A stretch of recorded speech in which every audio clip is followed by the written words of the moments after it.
வில்வமங்கலம் சுவாமிகள் பூஜை செய்யும்போது கண்ணனை நேரிலே காண்பார். ஒரு சமயம் பிராமணனுக்கு வயிற்று வலி வந்தது. எல்லா மருத்துவர்களிடம் காண்பித்தும் வயிற்று வலி தீரவே இல்லை. நாளுக்கு நாள் அதிகமாகிக் கொண்டே போனது. வில்வமங்கலம் சுவாமிகளை பற்றி கேள்விப்பட்ட அவன் தனது வலி தீர வழி சொல்லும்படி அவரை கேட்டான். சுவாமிகள் கண்ணனை கேட்கிறேன் என்று சொல்லிவிட்டு அடுத்த நாள் பூஜையின் போது கண்ணனிடம் அது பற்றி கேட்டார். பகவானும் அது கர்மவினையால் என்று சொன்னார். வினை தீர வழி என்ன என்று அவன் கேட்க சுவாமிகளும் முற்பிறப்பில் செய்த தீமையால் வரும் இந்த வினை தீர வழியில்லை என்று சொன்னார். அவனும் தான் வினைப்பயனை நொந்து கொண்டு வயிற்றை பிடித்து கொண்டு சென்றான். செல்லும்போது வயிற்று வலி அதிகமாகிவிடவே அங்கே இருந்த வீட்டின் திண்ணையில் உட்கார்ந்தான். அது குரூரம்மாவின் வீடு. அவன் வயிற்றை பிடித்து கொண்டிருப்பதை கண்ட அவன் பசி என்று நினைத்து உணவளித்தான். அவன் மிகவும் வருந்தி தனக்கு வயிற்று வலி இருப்பதால் ஒரு பருக்கை கூட சாப்பிட முடியாது என்று கூறினான். அதை கேட்ட அவள் சிறிதும் தயங்காமல், மகனே, ராமா ராமா என்று ஜபிக்க ஆரம்பி, நம்பிக்கையோடு சொல், சரியாகிவிடும் என்று சொன்னாள். அவனும் நம்பிக்கையோடு சொல்ல ஆரம்பித்தான்.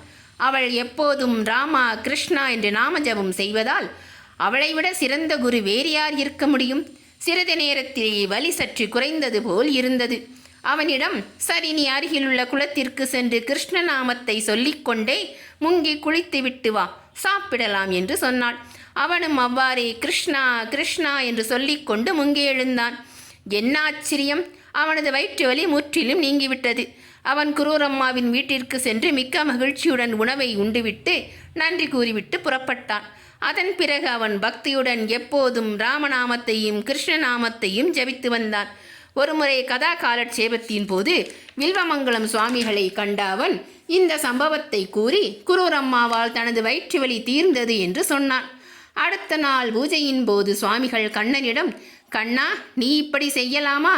நீ கர்மவினை என்று சொன்னாயே தவிர நாமஜபத்தால் வலி சரியாகிவிடும் என்று சொல்லவில்லையே என்று கேட்டார். கண்ணன் சிரித்து கொண்டே, ஆமாம், கர்மவினை என்று சொன்னேன். நாமஜபம் செய்தால் தீரும் என்று சொல்லவில்லை. வில்வமங்கலத்திற்கு நாமஜபம் அனைத்து பாவங்களையும் போக்கும் என்று தெரியாதா என்ன? இந்த விஷயத்தில் குரூரம்மாவிற்கு இருக்கும் நம்பிக்கையில் துளி கூட உனக்கு இல்லையே என்று கூறினார். கண்ணனே இவ்வாறு சொல்வதை கேட்ட வில்வமங்கலம் குரூரம்மாவின் பக்திக்கு தலை வணங்கினார். இந்த கதைகளை கேட்க இந்த சேனலை சப்ஸ்கிரைப் பண்ணுங்கள், லைக் பண்ணுங்கள், கமெண்ட் பண்ணுங்கள், ஷேர் பண்ணுங்கள்.